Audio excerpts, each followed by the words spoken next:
এখন একটু তাড়াতাড়ি মিটিং করলাম, তার কারণ হচ্ছে কোন পুজোর কী থিম, এটা নিয়ে আমি রাজীবকেও বলবো, বিনীতকেও বলবো, জেলা ব্লক থেকে শুরু করে কলকাতার সব ক্লাবগুলো একটু দেখে নেওয়া।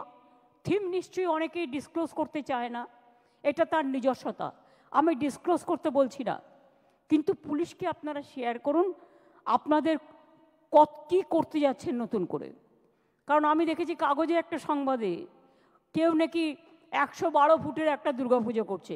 কেন? ইমাজিন এতে আপনার স্ট্যাম্পিড হয়ে যাবে, একবারও ভেবেছেন? শুধু ঠাকুর তৈরি করলে হয় না, শুধু আমি একটা চমক দিয়ে লাইটিংয়ের খেলা করলাম, লেজারের খেলা করলাম, আরে প্লেনের অ্যাক্সিডেন্ট হয়ে যেতে পারে, অন্য মানুষের ক্ষতি হতে পারে। স্ট্যাম্পিড যাতে না হয়, ক্লাবগুলোকে এটার জন্য দায়িত্ব নিতে হবে। পুলিশ আপনার পাশে থাকবে, সর্বরকম সহযোগিতা করবে, এই কথাটা আপনাদের আমাকে দিতে হবে। থানা লেভেলে তাই কোঅর্ডিনেশন মিটিংগুলো এবং তার রিপোর্ট আমি ডিজি এবং সিপিকে বলবো নিজেদের মধ্যেই রাখতে, কিন্তু সেরকম কিছু হলে দরকার হলে তাদের কনফিডেন্স নিয়ে কথা বলে রিকোয়েস্ট করতে হবে যে এখনও সময় আছে, আপনি আপনার ভাবনাটাকে এমনভাবে করুন যাতে আমার আনন্দ অন্য কারো অসুবিধার কারণ না হয়। এটা দেখে নেওয়া, এটা বড় ব্যবস্থা।